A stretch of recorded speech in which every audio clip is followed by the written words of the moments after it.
আসসালামু আলাইকুম। কি অবস্থা সবার? আশা করছি আপনারা সবাই ভালো আছেন। আমিও মোটামুটি ভালো আছি।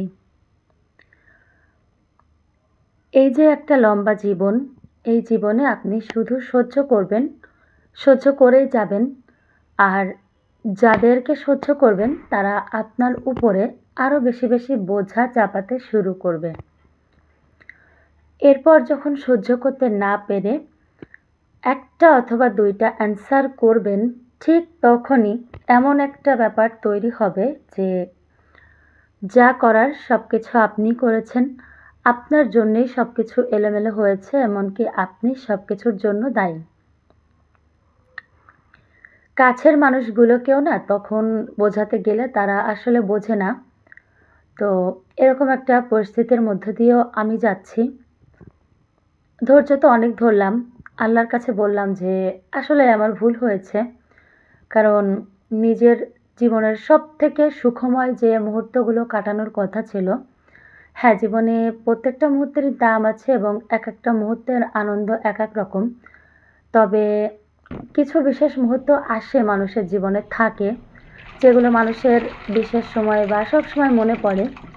তো ওই মুহূর্তগুলোই তো আসলে আমি জীবন থেকে পার করে ফেলেছি কষ্টে, কষ্টে মানুষের কথা শুনে, অসহায়ত্বে, অনাচারে, অনাহারে। আর এখন তো আসলে ছেলেমেয়ে হয়েছে, তারা বড় হচ্ছে। তো এখন আর কি? তবে কান ধরেছি যে আমি আর কোনো কিছু মনে রাখবো না। যাই হোক, প্রত্যেক দিনের মতোই আজকেও আমি ঘুম থেকে উঠে গেলাম প্রায় ৬টা ৬:৩০টার মধ্যে। এর আগে তো বারবার ধাপে, ধাপে উঠতেই থাকি। বাবু যেহেতু ব্রেস্ট ফিডিং করে আমাকে ওঠাই লাগে। তো কিছু আঙ্গুর ছিল, ভাবলাম এগুলাকে একটু ফরমালিন মুক্ত করি। এই জন্য একটু লবণ পানির মধ্যে ভিজিয়ে রাখলাম, সেই সাথে একটা বিটরুটকেও ভিজিয়ে রাখলাম। আজকে ভেবেছি বাবুদের জন্য বিটরুট দিয়ে একটু পরোটা করব। অনেক মাথা খাটানোর পরে মাথার মধ্যে এটাই আসলো, আর তেমন কিছু আসলো না, তো এটাই করব। তো ভিডিওটি দেখতে থাকুন, আশা করছি আপনাদের ভালো লাগবে। ভালো লাগলে প্লিজ একটি লাইক দিয়ে আপনারা দেখা শুরু করবেন। আর বিজনেসের কিছু জিনিসও আজকে আপনাদেরকে দেখিয়ে দিলাম। তো কেমন হলো প্লিজ আপনারা আমাকে একটু জানাতে পারেন। আজকে কতদিন আমি ভয়েস ওভার করতে গেলে আমার খুব খারাপ লাগে, মানে গলার মধ্যে কেমন একটা শুকিয়ে যায়। আর ইদানিং এটা বেশি হচ্ছে, ঠোঁট শুকিয়ে যাচ্ছে, গলার মধ্যে শুকাচ্ছে। তো সব কিছু মিলিয়ে ভয়েস ওভার করার সময় যেন যত সমস্যা এসে হাজির হয় আমার মাথার উপরে। আর এত আমি বেশি ব্যস্ত যে ঠিকমতো ভিডিও এডিট করে আপলোড করব, ভয়েস ওভার করব, এই যে একটা মানে সময়, এই সময়টাই নিজেকে আমি দিতে পারছি না। অথচ ইউটিউবটাই কিন্তু আমার ফার্স্ট প্রায়োরিটি, আমার সবথেকে ভালো লাগার জায়গা, ভালো লাগার কাজ। আর এই কাজটাকেই আমি করতে পারছি না। তো প্রত্যেক দিনের মতো সকাল সকাল উঠে কিন্তু শুরু হয়ে যায় আমার দৌড়, আমার স্ট্রাগল। আজকে আরও একবার আপনাদের সাথে আমি বলতে চাই আমার জীবনের কথা। ২ মাসের মারিয়ামকে নিয়ে কিন্তু আমি একাই বাসায় চলে এসেছিলাম। আমার কারো থেকেই, আমার নিজের বলেন আর শ্বশুরবাড়িরই বলেন, অবশ্যই তারাও আমার নিজের। তো কারোর থেকে না আমি কখনোই সেইভাবে কোনো সাহায্য পাইনি। পাইনি বললেই চলে। তো বাড়িতে কি বলবো, বাবুকে নিয়ে চলে এসেছিলাম। তারপর তো মেহেদিন হলো। আর এখন আমার হাজব্যান্ডও অনেক বেশি ব্যস্ত। আমিও বেশ কিছু ম্যাচুরড হয়েছি এখন। তবে এখন আমার যে বয়স, এখনও কিন্তু আমার কলেজে অথবা ভার্সিটিতে থাকার কথা ছিল। আর এই বয়সে দেখেন আমি বিয়ে করে ২ টা বাচ্চাও পালছি। তো যাই হোক, জীবনে আমি বাড়তি সময় খুবই কম কাটাতে পেরেছি, কারণ অল্প বয়সে বিয়ে হয়েছে তো।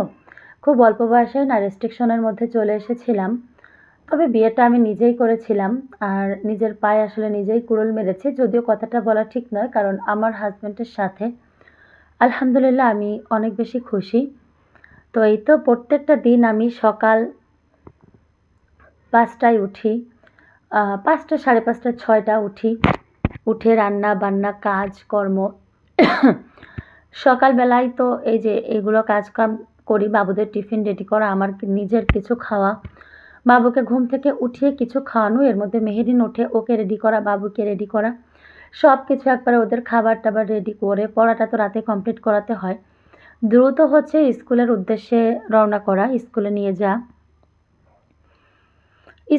যেয়ে সেখানে আবার বিজনেসের, যেহেতু ছোট একটা বিজনেস শুরু করেছি, তো বাবুকেও দেখতে হয়, আবার মেহেরিনও কোলে থাকে, আবার বিজনেসের আমার যে জিনিসপত্র এগুলো যে ভাবিরা দেখে তাদেরকে দেখাতে হয়।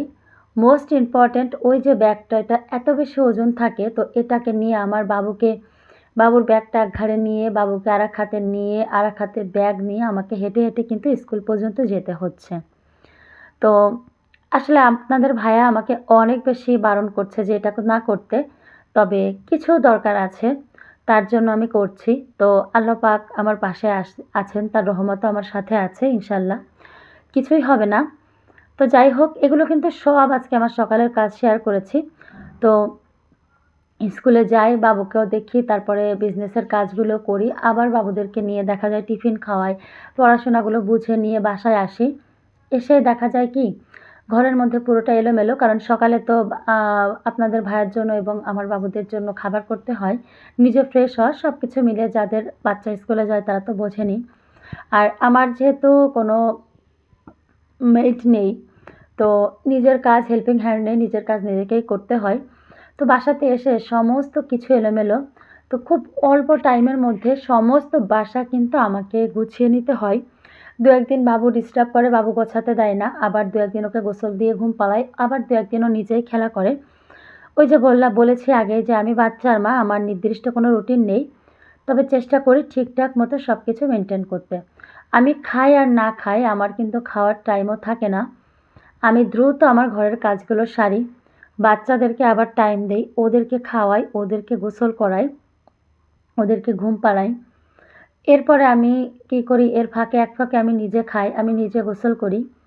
তারপরে আবার বিকাল হতে হতে দেখা যায় বাবুরা তো ওঠে, তারপরে আবার বাবুদের বায়না থাকে এটা সেটা খাওয়া, তারপরে রান্নাবান্নার প্রিপারেশন নেওয়া, রান্নাবান্না করা। এর ফাঁকে ফাঁকে ছোটো মেয়ে কিন্তু অনেক বেশি বিরক্ত করে, তো কেক বানাই, একটু মেশিংয়ে কাজ করি, তারপরে ইউটিউবে ভিডিও করি, অনেক কিছু আমি একা হাতে কিন্তু সামলাই। ছোট দুটো বাচ্চা নিয়ে আমার নিজেরও বয়সটা কিন্তু অনেক কম, আমি সব কিছু একাই সামলাই। তো এরপরেও বলেন তো কীভাবে আমার টাইম থাকে কারোর নামে বদনাম করার? এরপরেও মানুষ আমাকে অ্যালিগেশন লাগায় যে আমার কোনো কাজ নেই, তাই আমি তাদের নামে কথা বলি। তো আল্লাহ তারা বলে যে আল্লাহ নাকি আমার বিচার করবে। তো আসলেই আমিও সেটাই বলি যে কারোর জন্য আমি আল্লাহকে বলবো না বিচার করতে, আমি এটাই বলবো যে আমি কোনো অন্যায় করলে আল্লাহ পাক যেন আমারও বিচার করে। তো একটা আপু আমাকে বেডশিটের জন্য নক করেছিল, তো আপুর উদ্দেশ্যে বলবো, আপু আমার ব্যবসায়িক সমস্ত মাল আসবে আরও 2-3 দিন পর, তো লাস্ট এই কিছু কিছু আছে সেগুলো আজকে একটু অ্যাড করলাম।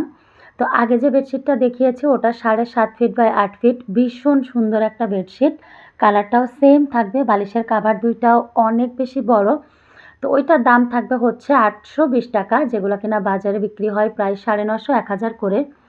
ওই যে বাটিকের বেডশিটটা দেখতে পাচ্ছেন, মাশাআল্লাহ ওই বেডশিটটাও অনেক বেশি সুন্দর, আর গরমে ব্যবহার করার উপযোগী প্রত্যেকটা বেডশিট, তার মধ্যে ওই বাটিকেরটাও সুন্দর, ওইটা মাত্র 520 টাকা। আর এই যে বোরখাটা দেখতে পাচ্ছেন, এই বোরখাটা এত বেশি সুন্দর, বোরখার কাপড় মোটামুটি সবাই ভালো দেয়, তবে গরম উপযোগী হবে কিনা এটা বোঝার বিষয় আছে। এটা অনেক সুন্দর এবং পাথরের কাজ করা, সিম্পলের মধ্যে গর্জিয়াস। এই যে দেখেন 2টা 3 পিস আছে, এগুলাও সেল হয় নাই, তো লাস্ট এগুলা রয়ে গেছে। এই 3 পিসটা অনেক বেশি সুন্দর, এটা হচ্ছে মেরুন কালারের উপর বাটিকের একটা 3 পিস। এটা লং হবে ফ্রি, মানে একদম 48, বডি হবে 70, আর ওই যে ওড়নাটার চারপাশে ওই ডিজাইনটা দেয়া, সালোয়ারের কাপড় থাকবে 2 গজ, মানে একটু ছোট। তো এগুলো আমি সেল করেছি 620 টাকা করে। তো এটাও সেম সব কিছু, ওই যে বললাম 2 গজ সালোয়ার, 2.5 হাত ওড়না, মানে বড় নামাজি ওড়না। এটা অবশ্য আমি খুলে দেখাবো যে আমার বডি 70, লং 48, তো এটাও অনেক বেশি সুন্দর। এটা খোলার পরে আসলে বোঝা যায় কতটা সুন্দর। তো আমি 2 দিন পরে আমার ব্যবসার সব জিনিসপত্রগুলো আনবো, তখন আপনাদের সাথে খুব ভালো মতো শেয়ার করব। এখন এই যে অল্প একটু শেয়ার করে দিচ্ছি।